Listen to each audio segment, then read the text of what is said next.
Demon Slayer. But not yet, because we gotta do intros, because I almost forgot about that. Da, da, da, da, da, Today da. is the Hey! season ending. I don't want to call it season finale, because there's no finale about this is good. Yeah. Episode is 78, where we talk about the end of the season. Yep. The summer season of this anime year. So we watched the last episode of Demon Slayer, which is going to be immediately followed by a movie at some point in the next coming months. Our only actual finale of the week. Yep. We're talking about Demon Slayer's finale, and then Dr. Stone Dr. and Stone. Vinland Saga. Because Fire Force has had to go on a weird hiatus thing. Yep. Weird time to go on hiatus because its second core doesn't really start until a month into the next season. hmm A little strange, but I don't do the planning, so maybe they have their own sort of logic to it. Also, technically, their second hiatus, but we can't really count the first one because that was more That was national more- mourning than that was- hiatus. That was National Morning. Also, I wouldn't really count 1 week a hiatus. I just call it a bye week, maybe. A hiatus has to be Bye-week. a hiatus has to be a couple of weeks, and one is not a couple.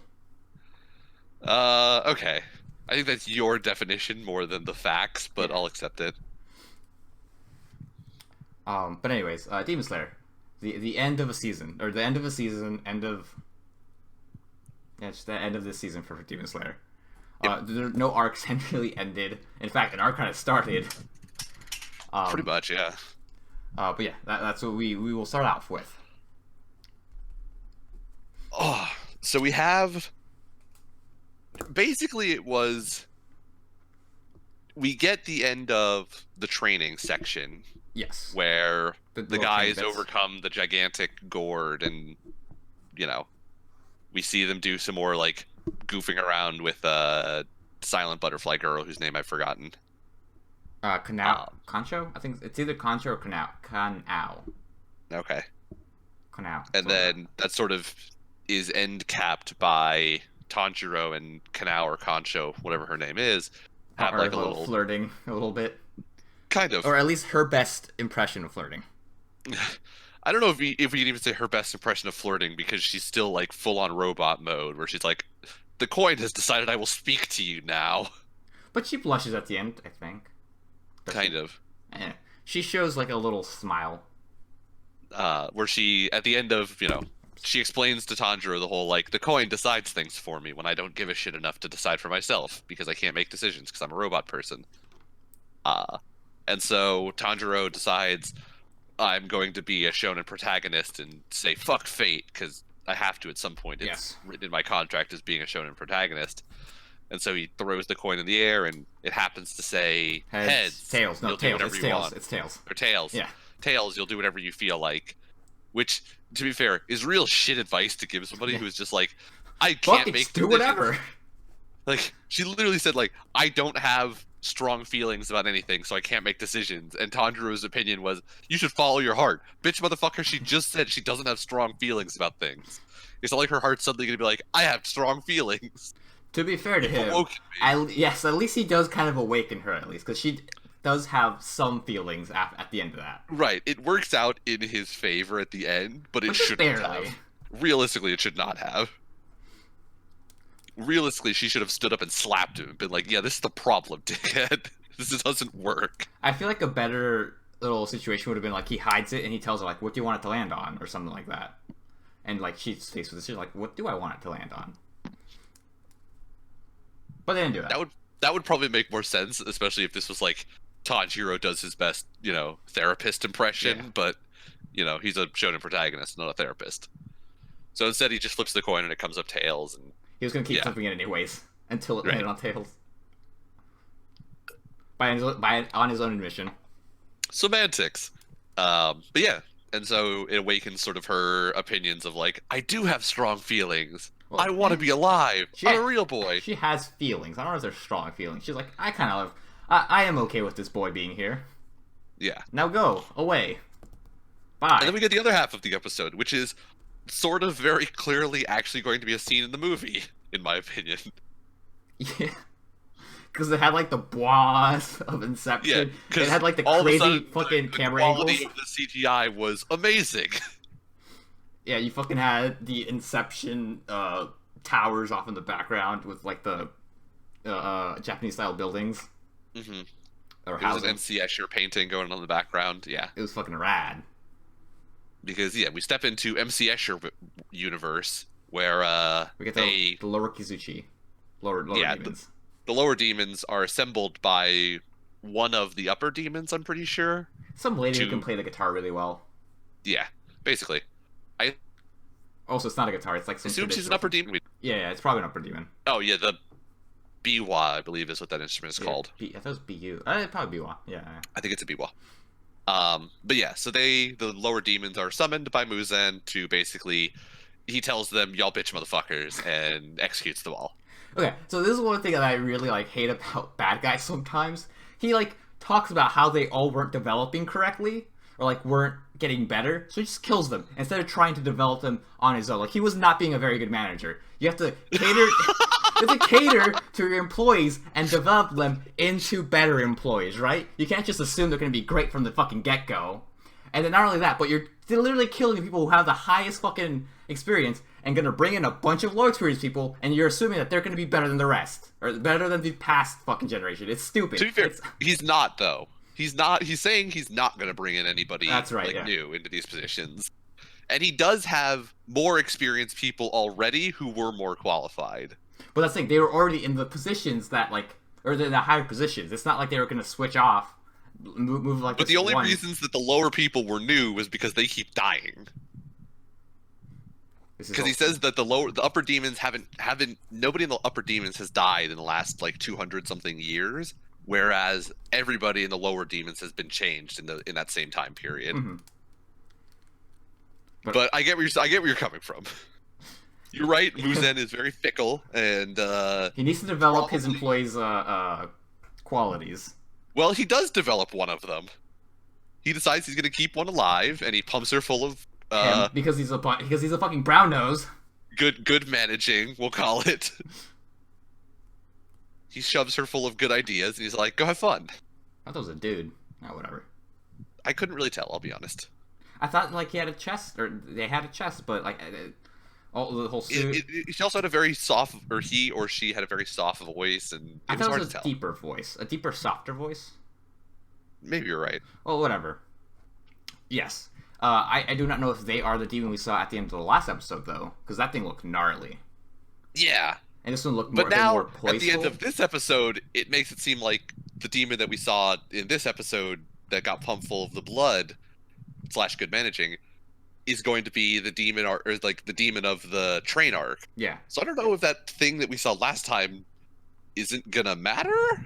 I think it is going to matter. It's going to be like a progression. They're gonna run towards the front of the train, and that's where they'll find the final boss. What they're actually gonna do, because it's a shonen, they're gonna send the flame pillar. The flame pillar is gonna have to go after, the big hulking, really it looks mean demon, and they're gonna go to the back of the train, while our main crew is gonna realize the real threat is at the front of the train and have to go deal with it themselves. Ah, yes. I would believe that. Shonens. I've seen a few. I think that this like the hulking demon is going to be like a creation of the other demon. That was probably like what they were given is like That also works out. demon creating powers. That makes sense. I'm willing to believe that too. Not that like like those two things we just said aren't mutually exclusive. They could both happen. Oh yeah, they could.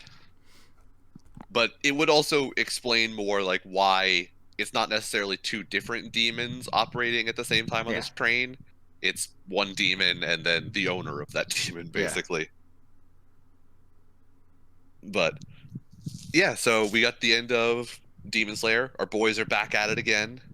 We get They've some. successfully boarded the land god that is the train. Inosuke was prime this episode, just trying to fight Oh, God. the Iron Snake. Trying to fight the Iron Snake.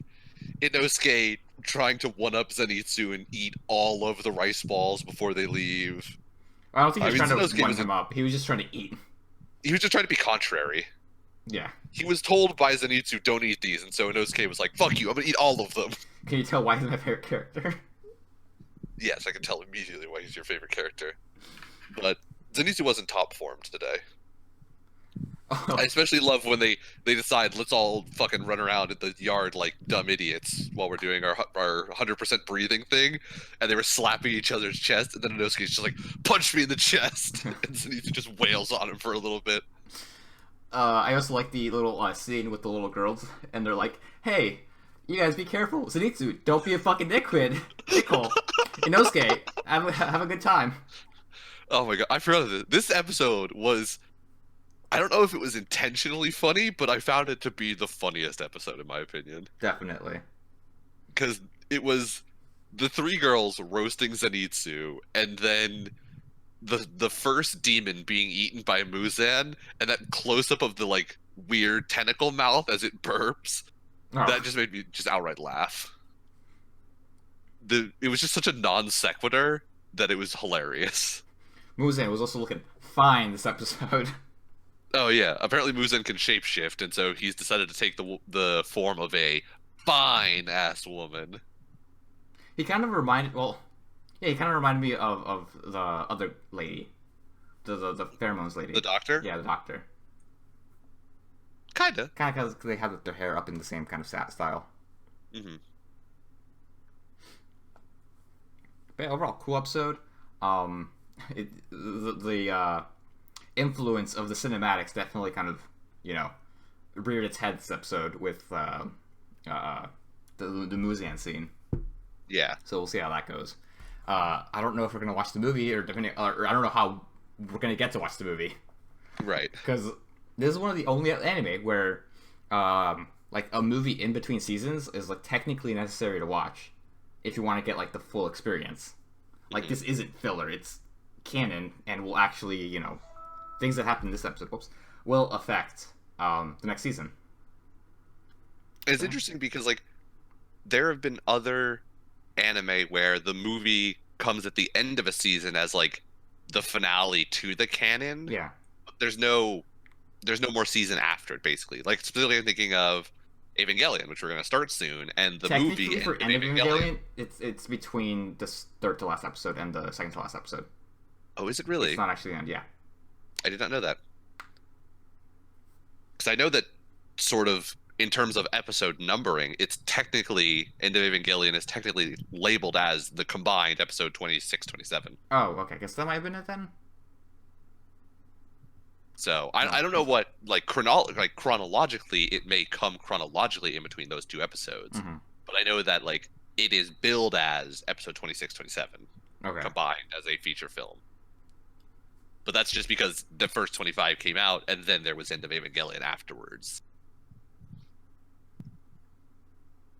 But yeah, there was no more Evangelion after End of Evangelion. So this is the first time where we've ever had canon movie that is directly related to the plot and a guarantee of more canon stuff afterwards that's going to directly build on this. I don't know if it's a guarantee. It's a high, very, very high chance. Yeah. Well, if they're going to continue, like if they continue producing Demon Slayer anime, it's going to have to start from the end of the Infinity Train arc and build on it from there. So like not watching the Infinity Train movie is going to take away from your experience going forward, which is the weird thing. Yeah. Also, let it be known, I fucking love trains. One of my favorite parts in Paper Mario Thousand Year Door is when you get to ride the train and have to do that murder mystery. It's so fucking awesome. I loved it. I don't think they're going to be doing a murder mystery on this train, Brandon. It's gonna be a murder mystery for the first half an hour, and they're gonna realize, oh, it's just demons. Let's go, fucking kill them all. Well, I mean, they already know it's a demon. It's not like they're like, I wonder who could be eating all of these people. Let me believe. Okay, here the murder mystery is gonna be finding out who the demon is. Now that can't work because fucking Tanjiro can just smell it. Yeah. Unless they hide their smell somehow. I mean, he is a lower, maybe now upper demon moon. We have no idea how strong this kid actually is now, but we'll see. Maybe. Mostly, I just want to see our boy, the Flame Pillar, in action. But he reminds me of Lemillion. Because he seems just like very happy to fight. Very smiley boy. Okay, I see what you're saying. Kind of. Very confident. Uh, From like, remember, I saw Lemillion for like an episode, right, yeah. and I saw the the Fire Hashira for half an episode. Right. Yeah, it's like I know more about Lemillion than you, but we know the same amount about the Flame Hashira, so it's hard for me to say whether they have like the same character or not, but I can see where you're coming from. Mm-hmm. Yeah, that's Demon Slayer, and it's been a fantastic fucking season. The movie's gonna be awesome, I guess, I assume. And we'll have to. I mean, it's going to be a find it. Ufotable movie, so it's going to look awesome at the very least. It's gonna cost a bunch of money. Yeah. I was amazed that the fucking when they broke out like the Inception MC Escher Japanese room thing, that was fucking shocking. That looked incredibly nice. They really like those dynamic cameras. Yeah. I mean, to be fair, it was really cool. The one demon like running away, like up and down, and like through all of these doors as the camera like snaked behind him. Mm-hmm. It looked really cool. And then he died. And he died. Got his fucking head chopped off. So we'll see how that goes. We'll see how the movie sort of as a whole works and how long it is and whether or not we decide to watch it or not. But hopefully it's going to be really, really cool. Yep. I would definitely recommend Demon Slayer to basically anyone. I would agree. Yeah. I think a lot of people would enjoy Demon Slayer. It looks most of the time really, really good. There are a couple scenes like early on where they had some CGI Tanjiro walking around. Which, to be fair, he's just walking around, so it's like, eh. If you're Yeah. gonna have like a throwaway scene, that's the scene to use it on. Mhm. And the early scenes where it was just a lot of like, all right, Tanjiro, walk to this place. All right, Tanjiro, walk to this place. There were some long shots that they kind of just saved some budget on. So, but overall, the story was really good and it looked really nice, and I think I would recommend it to people. Yeah, boy. I would say overall, 8.5 out of 10. Okay. I'm gonna change up my my style of recommending shows, or my style of rating shows. Thumbs up. Out of 2 thumbs, either thumb or down, or up or down. I have a total of 2 thumbs. They can either both go in any direction I want, and I will give it a single thumb up. Fine, The other one will just kind of stay neutral. I'll give it 2 thumbs up. I guess we should quickly talk about Fire Force, mostly because we can't talk about it at any point. Yeah. Because it's on hiatus. It's high on a hiatus, and we probably won't be continuing it. Yes. Yeah, it was alright. It looked really fucking good. It had really good moments, and then really bad moments. It also had really good moments, followed by really stupid moments. Yeah. It had really good moments that were interrupted by really bad moments right in the middle of them for some reason, which was the most infuriating thing. So, it's a very complicated show to rate. Like, if you want to watch like shonen like distilled down to its very like essence, then you probably like Fire Force. It has a lot of the same tropes. It's fun. You don't take it too seriously. Yeah. If you can bear the Tamaki jokes, man, that's so it bad for works her. more. Like, I can't even full on feel bad for her. Like, it's just. I mean, more of like as a meta narrative. I feel bad that someone wrote her. Yeah, that is true. I just cannot explain it. I question more the editor who thought this was a good decision. Boob salad, dude. Do it. I mean, but do they though? I don't know. Do you remember that Fire Fist fight with the awkward Tamaki scene in the middle? Nobody wanted that. Pretty sure Tamaki's like one of the most popular characters. One of the more popular characters. I refuse to believe people wanted that scene to happen. It was so out of place. It was, but I don't know what the Japanese audience thought of it, so I can't say. I don't know. I don't know if they didn't like it or not. Alright, but still, I didn't like it. Yeah, same.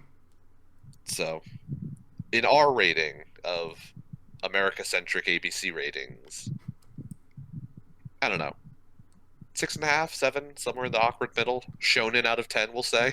I'm gonna give it another. Here's a new rating system. I'm gonna give it a shrug. If you want to go watch it, like if you're already interested in it, go do it. If you're not, don't. Brian's gonna give it a shrug, and in the spirit of alternative rating schemes, I'll give it a shonen out of 12 out of 10. There we go. I'm gonna give it. Fuck it. I'm gonna give it a shonen out of 12 because that's what my brain went to first for some reason. Oh, fun fact. I believe it was I think Egyptians like counted on their knuckles, so they use base 12. Someone counted on their knuckles. I don't remember who. And they had a base 12 system.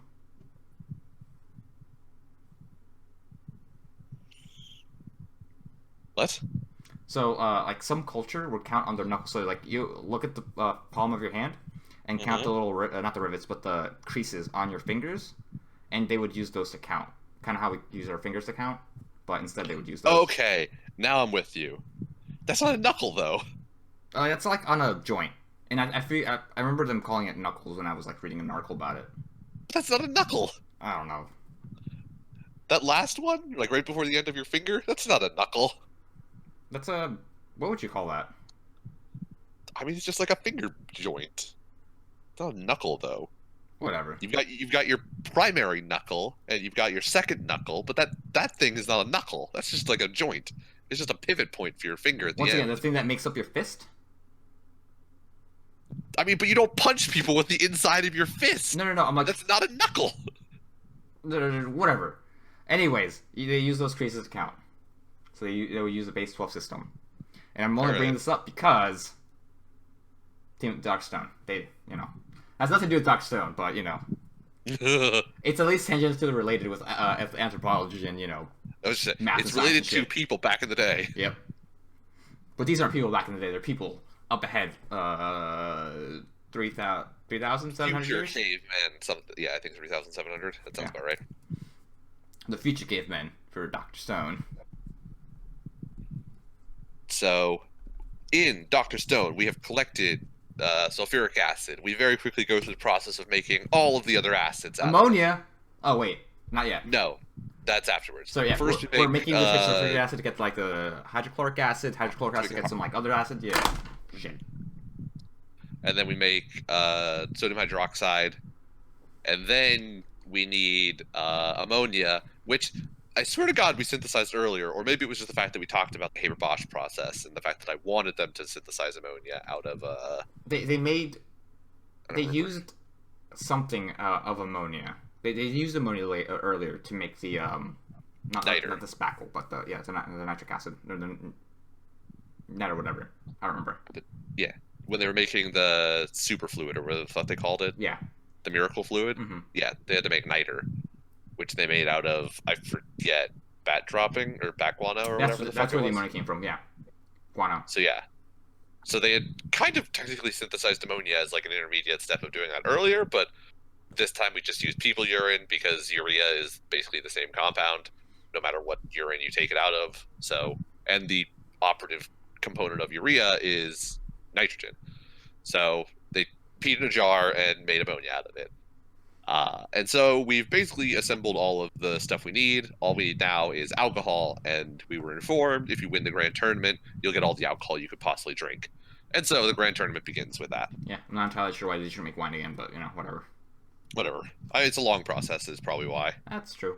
And the tournament. It's today, so let's fucking just do that instead. Yeah, and apparently they've already been here for like 6 months. Yep. We also get confirmation of how long they've been there. Yeah. And we now find out that both Senku and Chrome have both enrolled in the tournament because why the fuck not? And loopholes as basically our reasoning. Chrome has also been studying and training. The art of the nut shot. I just love the confidence he has when he like talks about like his training regimen. He's like, I think they asked him like, oh, what are you training? I'm like, oh, I'm gonna hit him in the dick. I mean, when your one goal is we need to tire him out, repeated nut shots is probably a solid way to go about it. Yes, definitely. I would definitely not be comfortable stepping into a second round after like, okay, I've got bruised testicles. The spirit is willing, but the flesh is soft and spongy. Yeah, spongy and bruised. That's what it was. But yeah, that's basically what they're trying to do to Magma. Less snooze and more just repeated spear shots to the groin. But because keep going. They all roll up. Senku and Ruri have a little moment where clearly Ruri implies that she knows some stuff about Senku. Because I think as part of the princess line, she's told things, like secrets, and one of the secrets Yes. involves Senku's last name. Yeah. Which is apparently last names are not like a concept in the village. Mhm. So the fact that she brings up last names is weird, and Senku knows some shit's going down. She starts to say Ishi something, presumably Ishigami, because that's like one of two Japanese last names and fucking that start with Ishi that we hear in anime. But it's she passes classic. out first. So we'll find out when she wakes up again at Yep. the end of the tournament, probably. But we all draw lots for the tournament. and There because is some prayers being said, which of course raises some flags. because The it's a prayers story, are- of course, everything goes poorly. What we Yeah. want to happen is Magma to basically fight everyone else so they can tire him out, and the last one to be Magma versus Kinro. Where, Kinro's gonna be at the top of his form. He just beats the shit out of Magma. Boom, done. Plan finished. The very first fight is Kinro versus Magma. Yep. The worst possible outcome. Yeah. So Kinro and Magma step up. On the side of this, we also have Magma's little henchman has said that Suika has fallen in a river and is drowning. And so Kohaku runs off to go find Suika drowning in the river, which we later find out she's not actually. And meanwhile, the fight between Kinro and Magma begins. Which, it sort of starts out on equal footing. Yeah, because they're very The close to training each that other. Kinro, the training Kinro did with Kohaku definitely pays off. He kind of holds his own to begin with, but eventually Magma actually steps back, and the audience is like, "Oh, he's taking it seriously now." Oh shit. Thankfully, Magma doesn't have any "I'm sorry, Sensei, I have to use the secret technique" moment. I have to go all out this time. But he does, stand there sort of awkwardly menacingly outside of Kinro's focus range, and eventually Kinro, because he can't see because he has the fuzzy eye sickness, sort of overcommits himself into a lunge. Magma exploits him and beats the shit out of him for a couple of minutes. I like how you said the fuzzy eye sickness. The fuzzy eye sickness.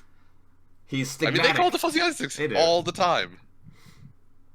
We also find out that, fun fact, Suika has just been tied to a tree and not, drowning in a river. Yeah. So she uses her magical schoolgirl abilities to spin out of the rope and then just roll in her fucking watermelon back to the village. Mm-hmm. I just love how they just haven't explained that yet. Like, it's just things she can do.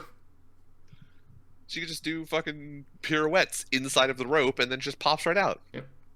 It makes physical sense.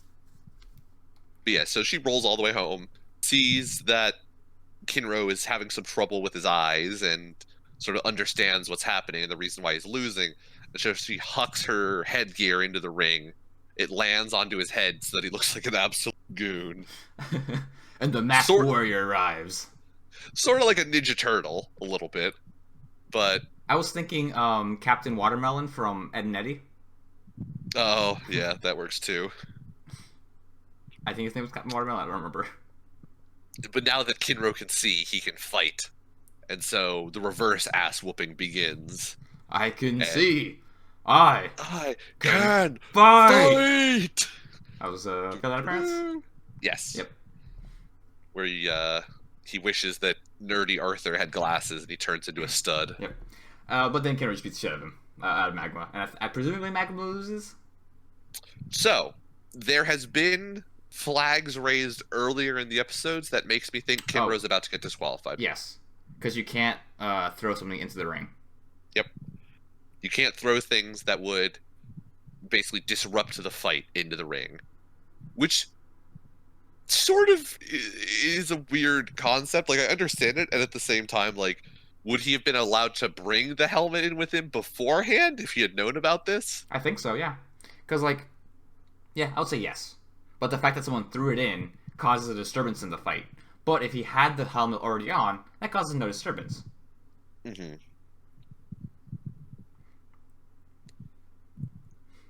But then it kind of raises the question of, well, what if I put it off to the side? Could I pick it up later and use it? Well, yes. What if it was already mine? I would say yes because no one else is interfering because he is picking something up or he's gonna grab something from someone else, Hmm. right? And like during that like part, like he has to physically do it while defending. So I think that's Uh-huh. a-okay. Okay. So if he had gone over and taken the helmet from Suiko, he may Suika, not have been disqualified. yes. All right. Of course, he would have been too proud to use science to whatever. Yeah.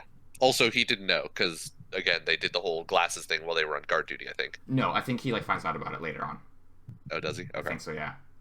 I think someone Uh, tell or he like I feel like he eavesdropped and like heard something about it. I may have been misremembering the scene though. I don't remember it. You might be right, but I don't remember it. But anyways, yeah, he's probably gonna get disqualified, and so everyone else has like whittle him down. Kohaku's probably gonna get. I think she's the third fight, so she might be in it still. So, here's what I'm thinking though. I think our boy Chrome's gonna win it. Yes, definitely. We see that he is all about wanting to go out with Ruri. He knows the special technique to bring down a man, any man. Right. And he's very very committed. Yeah.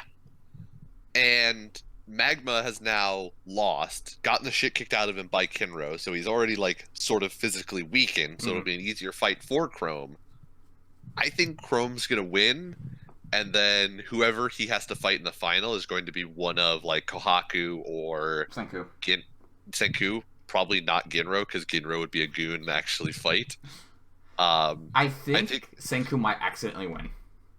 You think? Yeah, I think that's also another possibility. He accidentally wins, but I think he's gonna try his best to give like the leadership to Chrome. Yeah.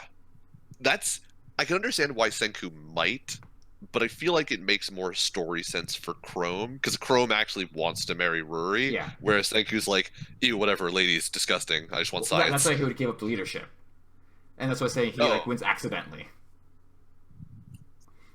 just for like that That's 10 good. minutes of Yeah. drama. Uh-huh. He might. It'd be so weird, though, because then he has to marry Ruri. Not That's like the tradition. not if you keep saying nope. Tradition fucking sucks. Just give it to Chrome. I don't know I if will the take the villagers other would be sister. super cool with that. I don't know if the villagers would be cool with that. And that might also like be like the next like a next conflict is he tries to get unmarried and like pass her off to Chrome. All right, nerds, sit down. I'm going to explain to you this concept called divorce. First, sign this thing. It's called an Call me King Philip. Call me King Philip. I require an heir. We're going to compose a song. It's going to be called Green Gables. It's going to sound super nice, but actually be about me killing my wife. Or no, what the fuck? It was called Green Eyes. That's what it was called. No. I'm sorry. That's what the folk song was called. Green eyes, blue beard. But yeah, the song Green Eyes is like one of those really oldie, middle, like, Yeah, you listen to it and you're like, wait a minute, this is weird. yeah. Much like It's got like a nice sort of like kind of happy tune, and like it doesn't sound like it's one of those songs that like when people hear it, they're like, oh yeah, it's that Middle Ages song. You hear it, like Renaissance fairs and shit. Yeah, it's about how King Philip fucking killed his wives. there's also well, not as old as that song, but there's also every breath you take, which gets real creepy real fast once you like actually hear it. I'll be watching you. Every breath you take, I'll be there. But yeah, so that aside, we are setting up for Chrome or Senku to have to, probably Chrome to have to fight Magma, Mhm. and then either Chrome or Senku to win the whole thing. Yep. We will find out. Dr. Stone is the one that we've already decided we will be continuing into the next season, probably. Dr. Stone. Barring 3 or 4 shows being absolutely incredible, meaning we can't bring Dr. Stone with us, we'll probably be continuing Dr. Stone next season. I have no faith next season.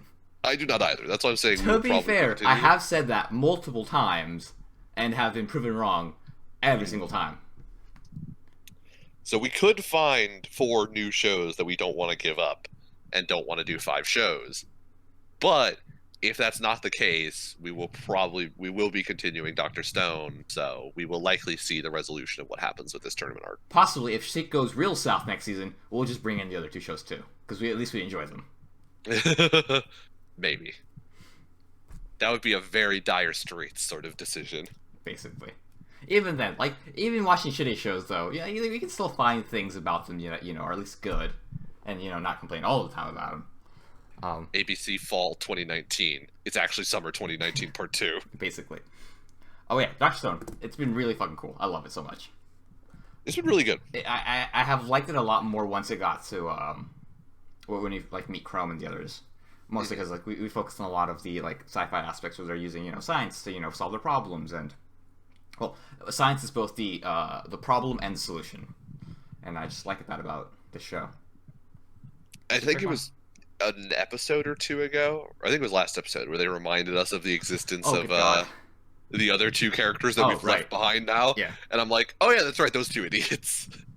It's been so long since we saw them, I kind of forgot that they were like actual characters that mattered. I would have guessed that we would like switch perspectives to them every once in a while, but we just don't. We just don't. Yeah, like I have no idea what the fuck they're doing. Presumably they're alive. Fucking what's his name went back to Tsukasa's hideout and we never saw them. Yeah, like not even like a little cameo just off in the corner. It's just a bunch of buff dudes who are not under 18, by the way. I fucking refuse to believe that shit. I refuse to believe that he has awoken all of the ripped ass MMA fighter 18-year-olds that exist in Japan. Tsukasa, hypocrite. Fuck him. Yeah, absolutely. Also, there's no way that these dudes are going to be like, yeah, let's just not institute a government or taxes or any of that bullshit. Like, fuck that. None of these dudes are going to be like, yeah, I'm okay with this. That's also prejudice. Just because they're big and beefy doesn't mean they're dumb. Like, yeah, some of these dudes have to have, like, ambitions in terms of, like, I want to be a leader of some people. I don't want this. I'm a vegan. I'm out of here. I hold to a very strict paleo diet. I'm a pacifist. Fuck you, Tsukasa. I like older women. I'm out of here. Also, it's sort of discriminatory that he looks at only big buff dudes and he's like, only these people can fight. What if those all are just dudes who grew out their show muscles? There's no guarantee that those dudes know how to fight. I mean, you look at, like, the MMA. There's a ton, like, the entire welterweight division. Those are some small-ass motherfuckers who know how to fight. Well, yeah. Fucking there you have Tsukasa. Just doesn't pick the right people at all. Discriminatory towards men over 225 with large show muscles. They could be like the gentle giant gentle giant tropes. It would be funny, but it definitely won't be. But it would be hilarious if we got to, like, there's going to be war between the Kingdom of Science and Tsukasa, and we find out that, like, all of Tsukasa's people are like, yeah, I don't actually want to fight. I'm just here to not die. They're also malnourished. Yeah. All we've had to eat is meat for the last year. I haven't had vegetables in 6 months. Exactly. Yeah. So we'll see how that goes. We just want some cola. Realistically, they probably could. Yep. They could do the equivalent of some Stone Age drug dealing with cola and convert some of those guys to the Kingdom of Science side. Exactly. We have cola and air conditioning. How does that sound? I mean, dude, like, those guys can't all share Tsukasa's opinions, not just about government, but also about, like, science shouldn't exist. At least some of those dudes have to look at their lives and be like, yeah, I wish that things like indoor plumbing existed again. Yeah, like, I just want to go back to watching porn on the internet, guy. I don't want any of this shit. I've had to go shit behind a different bush every day for the last year and a half. I'm real tired of that. Like, I was a chemist back in my past life. Like, I don't like this. Yeah. Like, some of those people have to look at their lives and understand, like, we used to have it so nice, and now we have it real shit. And this other dude, Senku, has this real nice Kingdom of Science thing going down. I'm gonna join that. Seems like a good idea. But, this is good for me. We'll see how all this goes, eventually. Yeah. So, Senku is undoubtedly at the resolution of this tournament arc, however it ends up. He's going to get the assistance of this village, which means we will be one step closer to our ultimate showdown between the Kingdom of Science and Tsukasa. So we are getting there one step at a time. I would give the show, even though it's not over yet, 2 thumbs up. Go watch it. I will award it the year 2008. 1872 out of 2019. Then I 1912. okay. I will award it 2 good pickles. No. 4 good pickles in a pickle jar. 4 good pickles in a pickle jar. Yep. Also, All those are right. the only pickles in the pickle jar. So you only Okay. get good pickles, Oh, all right. right? See? Actually, there's this one really tiny pickle at the bottom. It's really disgusting. You don't want to eat it. That was that one scene from last episode, which went on for 5 fucking minutes. Yeah, But anyways, a great fucking show. I absolutely adore it. it is very good. Up next is our last show of the season, and it is Vinland Saga. This episode was much more solemn than the rest of the episodes we watched. Well, not really, because Demon Slayer kind of was basically tapering off and starting up a new arc. Dr. Stone is in the middle of a very big arc right now, and Vinland Saga is kind of like in this lull, where we're building things up, because I think there's about to be not a huge, but like a big battle is about to happen. Because right now our team, Askeladd's team, is running away from Thorkel. And they seek the guidance. They seek the help of the Welsh, and the Welsh, in turn, decide to help them out, because if Prince Canute becomes the king of England, then they can start, a treaty where England doesn't fuck with them anymore. They just leave them alone. Yep. So that's what they're looking for. So they take the army and move them across the river. Thorkel gets up to the bank and finds out that the people he's chasing are on the other side. He's got no ship. What the fuck's he gonna do? You just have to walk all the way around the fucking river, which is like probably a week or two of hiking. Like it's a long way. Yeah. Especially because this is back in the day when there aren't like roads that go through the hills and shit. Yeah. So you have to go up and down all the hills and shit. Mm-hmm. Or like around the hill, make it even longer. Yeah. But if he wanted to have this little ferryman ferry his team across, it would take a month. It would take a long ass time. He's only got a small little boat. Mm-hmm. But on the other side, in the Welsh side of the river, Britannius, I think his name is. Britannius? Something like that. Yeah. He's got a very Roman Britannia. name. I don't remember if that had an S at the end or not. I think it does, because it ends with us, like a nus. Okay. But yeah, let's say it's very Roman, calling back to the fact that the Romans had created Britannia, and the Wales is part of Britannia, and it has more of a connection to it than England did, at least according to the narrator. Yeah. I don't know if it's actually true or not. I'll believe it. I mean, it seems legit enough. Yeah. I know that they had that wall that the Romans built is like way up north near Scotland, so Oh, okay. I mean, it makes sense that Rome would have been like, at least establishing some colonies over in the Wales area Mhm. and like influencing that area. So maybe this is legit, who knows? But we see that Askeladd kind of like he knows these people, and there's also something I just noticed is that he wears a Roman chess piece. That's a Roman chess piece, isn't it? Or like a Roman style chess piece, I guess it is, yeah. right? So like there's something about him that I still don't understand him just yet, and I'd like to. Because he also I don't calls- know if you're gonna get that chance. Well, I'm gonna keep watching it unless he dies. Well, that's what I'm saying. I know that you're gonna keep watching it. I don't think Askeladd's got a lot left in him at this point. We're gonna find out eventually. He's gonna die, but we'll find out his past eventually. As he's dying, he'll help Thorfinn. I do also want to point out we kind of skipped over it because it was a throwaway line earlier in the episode. They keep referencing Prince Canute as being a man who just looks like a girl. I think he's a dude. I think he's a dude. I think he's just a dude. I think he's just a dude who looks like a girl. I don't think he's a girl disguised. They also keep referencing him as like he's going to become the king of such and such. So even though, despite the fact that they call him the third prince, I think he's also the crown prince. It could be that the other 2 princes died. He's still a could third, but be. they died. Yeah. So I guess he's the crown prince, also the third prince. Also the same age as Thorfinn, apparently. Also the same age as Thorfinn, apparently. Because like up until this point, I thought he was just older. Because he was only wearing the mask, so I just thought he was like mid-20s or something, like old enough to fight and shit. Mm-hmm. Like especially in this episode where we actually get to see Canute. He does look very young. Yes. Albeit And he's standing next to Thorfinn, he does seem very like they're basically the same height. yeah. That's something I noticed. Like Thorfinn's just a tad bit shorter. I don't know if they're supposed to be the same height or if this was just animation like issues. Like minor as they are, if they are supposed to be the same height. But the introduction of Thorfinn to Knut immediately is like one of my favorite parts ever, because Thorfinn just looking like this angry little motherfucker, the pissy little ingrate.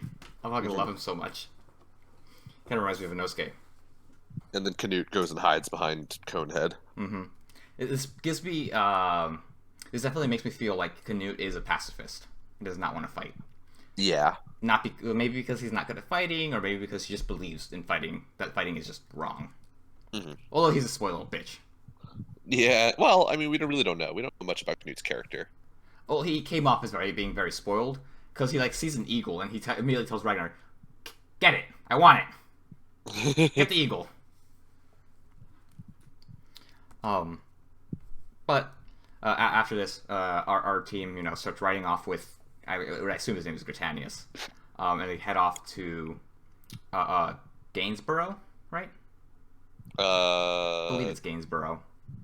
Is it really? Yes. Okay. Might be wrong. Gainsborough sounds like vaguely Welsh. I don't know. Not really. I don't know. Welsh cities have like weird fucking names, dude. Gainsborough sounds like it'd be from the UK. Yeah, that's more correct. We had a moment where they pulled up, like, they showed you the map of like, this is how the Romans influenced things, and they had like some of the like the UK things, and like during the episode they were like, we're going near Leicester and stuff like that. And then during that map scene, you could also see some of the Welsh towns, and it was like the town of Gwynestyneg. And it was like 3 N's and 2 S's and then an E, and I'm like, there is no way to pronounce that. One of those had to be a V. Oh, I mean, it was like at least 5 consonants in a row, and I'm like, that's just not normal. Like, you just don't do this. There should be a vowel there. But what I assume is they head off to Gainsborough. What I assume is Gainsborough. On their way there, the ear hears something fishy going on after they meet their contacts up on the hill. And fun fact, they're about to get ambushed. Yep. And at the scene, like, we have a really cool soundtrack, I thought. The heavy drums. We get cutbacks to Thorkill, like, grabbing a leaf out of the air, which I assume signals that maybe he is, like, part of this in some way. I don't know. We get the Yums Vikings, like, all just huddle up in the room. We see fucking King Swain being a king. And then we see Leif Erikson, just, being sad that he lost Thorfinn. Or didn't do more to keep him or whatever, yeah. Yeah, that too. And then we see the horse die. Askeladd's horse get just absolutely annihilated. Gets shot in the face like 4 times. Mm-hmm. Yeah. And so that was our that was our season ender for this core. Mm-hmm. So I kind of expect Askeladd to die here, because it would mirror how Thor's died. Yeah, I can see that. They even kind of like called back to it, because I think in this episode, Askeladd was looking at Canute and he thinks back to Thor's. Mm-hmm. For some reason, we don't know why just yet. Yeah. Something about Thor's not being a good leader, or not being the leader he thought he'd be. That sounds correct, yeah. So yeah, like, and it kind of ties into what I'm starting to suspect is going to be almost like a meta-narrative to us, the audience, as much as it is like the narrative that Thorfinn has to undergo, which is that war and revenge and all this other stuff is like, it's never quite what you want. Mm-hmm. Where like we're following the journey of Thorfinn to get revenge over Askeladd for what he did to Thor's, and so Askeladd dying at the hands of somebody else and Thorfinn never getting his revenge would sort of be that, that moment of like, even to the audience saying, this is the way the world works. Like, this isn't just a show about like, classic anime style, like, yeah, the good guy's gonna get revenge for his dead dad. Like, that's not how the world works. Some guy just died because he got shot in the face by an arrow. Shot in the face by an arrow, and now he's dead. Fuck your revenge, kid. Also, the fact that they bring up the duel again. Mm-hmm. So like, That Thorfinn is still hunting for a good deed to get his duel in. yep. So there's definitely like flags have been raised for Askeladd. Yeah, and they had that conversation about like things growing old 2 episodes ago. That was like the biggest flag though. Yeah, and we mentioned it then that Askeladd had all sorts of death flags then. Mm-hmm. So this may be his swan song battle. We will see. I love Askeladd. He's the man, even though he's a dick. uh, I guess so. We didn't see enough of Thor's character for me to say that Thor's is the man, but Askeladd's pretty cool. We see Bjorn and Askeladd being like parents in this episode, or parents for that one scene where they're trying to get their kid not to fucking scare another child. Yeah. They have to teach Thorfinn normal Manners. people don't look at other people that way. Yeah. I definitely wonder what the relationship between Thorfinn and Canute will be. It'll be interesting to see. Like, Antagonistic. Maybe, yeah. Because right now we do see that Canute like doesn't want to talk. He is very shy, like super shy.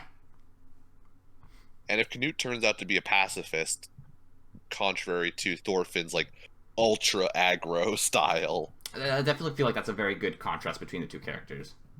mm-hmm. And we'll see both of them. Maybe we'll see Thorfinn move towards Canute a little, or we'll see both of them move towards each other a little, where Canute like starts to decide that fighting is okay for whatever reason,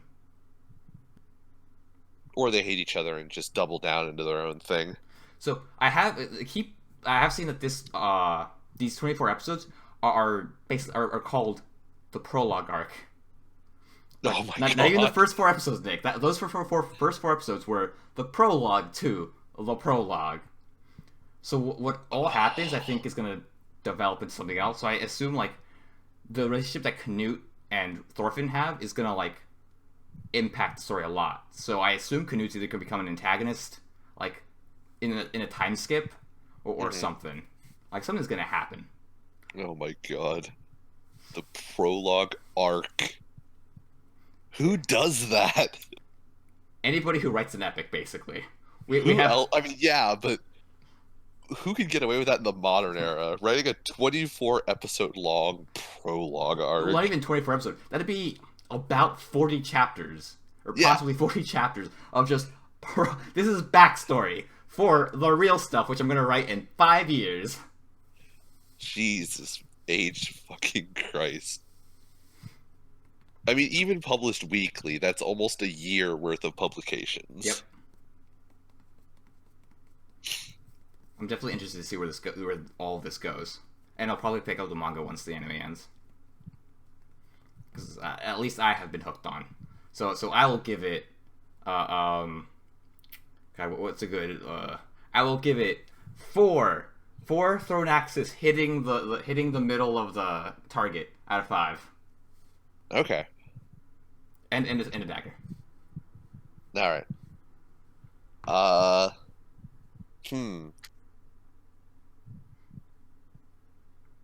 I will award this a opera representation of Beowulf as performed by the premier opera company in Sweden. It's really good in a language I don't understand, performed by people whose accents I don't understand. We definitely got to this episode where Askeladd's supposed to be speaking in English, and his English is supposed to be pretty good, right? But like it's completely lost, which isn't the fault of anyone really. It's just the fault of language. Yeah, we mentioned it before. The language things in this anime don't always translate to, or the language things from the manga don't translate to the anime very well. So this is now the 3rd or 4th time where they've had little language mentions that just we as the audience don't really pick up on. Yeah, we just have to like just believe it happens, right? You just have to believe that he's speaking English in this part. which a lot of the times they kind of mention in passing, like halfway through. Mm-hmm. So it's a little bit odd, but Which, if you're gonna do it that way, I guess that's a better way to do it. Is like kind of like try to sprinkle it in naturally rather than I'm going to speak in English to that man over there and then just walk over. I mean, I would prefer if they just spoke in English. I love Japanese voice actors speaking in English. It gives me Well, life I every speaking time. English and then trying to do a Viking accent or a Danish accent speaking English, old English. I would be so okay with this. You don't Honestly, I would understand. kind of be okay with it too. At least they tried, right? I know, right? Yeah. But anyways, yeah, I really like Villain Saga. I think it's pretty fucking cool. It's pretty nice. I liked it a little bit less than Banana Fish in terms of A realistic or more grounded fiction. yeah, Mhm. in that genre of the more realistic drama stuff. I like it a little bit less than Banana Fish, but it's still really good overall. Man, Banana Fish is awesome. Banana Fish was really cool. I will say though, I don't know what sort of sparked this in me. I guess it was when they were talking to the priest and they were talking about like all of the Oh, cool things you could I get. love that priest, that like scene with the priest. That was like one of my favorite scenes this episode. When they're talking about like the benefits of religion. Yeah. And one of them mentions like, I just want girls, man. And then you see a whole bunch of girls in like, skimpy dresses. And Oh, I'm like, yeah. for a anime where like dudes are getting their heads chopped off and shit, like you can show me a boob every once in a while. Well, oh, here's the thing though. Like those slave women aren't going to be that happy and nice looking. They're going to be like just sad and just like malnourished and awful. I mean, yes, Everything's realistically, gonna that is suck. absolutely what they would look like. But this is a fantasy, Brandon. Yeah. They don't have to look that way. But anyways, the real part I liked about it was the priest just kind of like not even really preaching, just like talking about why he wanted to believe in religion. Mm-hmm. I honestly thought his line was or his like rationale was gonna be, I just wanted booze or some shit and just like have it be a throwaway line. But it was like it was a tad bit more philosophical, I guess. All right. It was more than I thought would happen or would come out of the priest, Uh-huh. and I enjoyed it. That's fair. Also, like the nice inkling of like at least not awfulness is that one Viking guy's like, hey, keep talking. I like what you're I like what you're saying. It was very interesting. I'm picking up what you're putting down. Yeah. This love I've never heard about before. It's just been me and 80 of my sweaty dude friends all the time. For my whole life. What is this acceptance that you speak of? Well, Yeah. not just yet, Nick. That's 1,000 years later. That's good point. Oh, I made myself sad. But But that unfortunately brings us to the end, since, as we mentioned earlier, there was no Fire Force, and so we have no fourth show to talk about, and this is the end of summer. end of summer. Everyone went back to high school already, except for me, because I have a job. Brennan works. But now we have fall and the potential that is the disappointment of fall anime Yep. to look forward to. Or the happy surprise of really good shows that we ended up picking. That is the other alternative, yes. Best look on the bright side. As it Right starts now, to the get darker only and darker. tentative that we have for sure is Brandon wants to watch Babylon, I have faith. also called Babylon, which I mispronounce on purpose all the time. I'm aware. I have faith. I want it to be an interesting mystery show. And I hope We'll find out. Yeah, We'll find out in 3 weeks. I want it to be We'll the next see. Banana Talk more Fish. about that. There we go. But that is the one tentative for now, Mhm. and we will keep you apprised at the end of our Evangelion bi-week stuff what we're actually going to continue, what we're going to work with. Yep. So we will see you again whenever we come back for Evangelion week. Whoa. We yeah, sell And out until first. then, we have sellouts. I forgot. So I'll go first because I know what I'm going to sell out to. Recently, Bloom Into You ended. It was a fantastic fucking manga. One of my favorites of all time. Everyone should go read it. I love it so much. I bought a shirt. And I'm going to buy another shirt too. Ah, okay. Absolutely. So are you selling out to just Bloom Into You, or Yes. all Bloom Into merchandise? All of The it. whole concept? Okay. The whole concept of Bloom Into You. All right. Catch me at the next Pride Rally, holding up the Bloom Into You Season 2 poster when.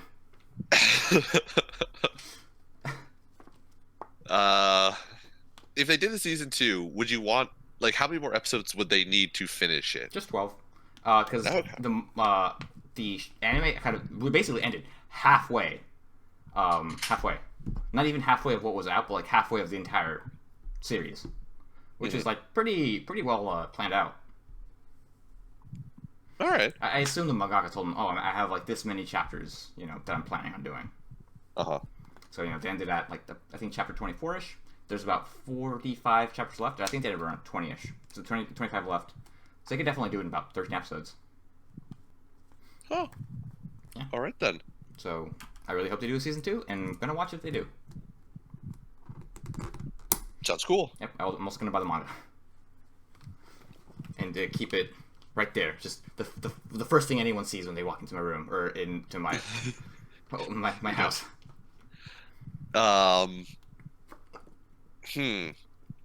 Well, I guess since you sold out to your Yuri manga, I will go the other way and sell out to the most machismo thing I can think of. So I'm going to sell out to the Jaguars starting quarterback Gardner Minshew, who continues to be an absolute legend. Oh, right, that man. And win games. And I'm loving it. You have brought football back to the city of Jacksonville and to my heart. Because you, sir, are an absolute legend. Known for doing naked aerobics in the locker room while other dudes are warming up because this man has no shame. He looks like a porn star. He's got the and stash, acts too. like it. He has the stash. It gives him power, I'm pretty sure. He smokes cigars in the fucking locker room as well. Yeah. He rips cigs all the time. Like, the dude is my hero. He is my spirit animal. So, to you, Gardner Minshew, he's also, actually, he's not from Washington, but he went to Washington State, so I respect him for that. Yeah, close enough. Washington. So, in every regard, Gardner Minshew is my favorite human being at the moment. Mm-hmm. So, shout out to you, sir. Living life to the absolute 110%. Also, he's got like a million of the world's most interesting man style stories about his life. Apparently, his grandfather wanted to name him Beowulf. I mean, the dude is amazing. His legal name is Gardner Minshew II, and there is not a Gardner Minshew I. I mean, everything about him is incredible. Every time I hear more about this man, it is exceptional, and I love it. And so, to you, Gardner Minshew, I will offer my sellout. Continue being the greatest human being alive. Continue winning football games so I can learn more about your life. All I want is another 10 years of you as a starting quarterback in the NFL. The complete opposite of Antonio Brown. Exactly, yeah. Where Antonio Brown is going crazy, Gardner is making the NFL somehow more wholesome by looking like Ron Jeremy, except for like 100 pounds thinner. So, to you, Gardner Minshew, I offer my sellout. All right. You are my hero. Oh, right. I will give Bloomin' to you 5 sweet kisses out of 5. Gardner Minshew Minshew gets the second of the second. Yes. That's a good way of putting it. The second of the second as a rating for Gardner Minshew. Boom, boom, boom. It works, especially with his 2 wins in the NFL. Mm-hmm. And so ends our season. We'll be back. I will make a bunch of changes. Hopefully. We'll see how I'm feeling. All right. That's that. Alex might be coming back. Who knows? Who knows? But the plan currently is to have Alex back for possibly at least the Evangelion stuff. Yep. Maybe also the next season. Exactly. So we'll see how that goes. Have a good night. Day. Whatever. See y'all for Evangelion.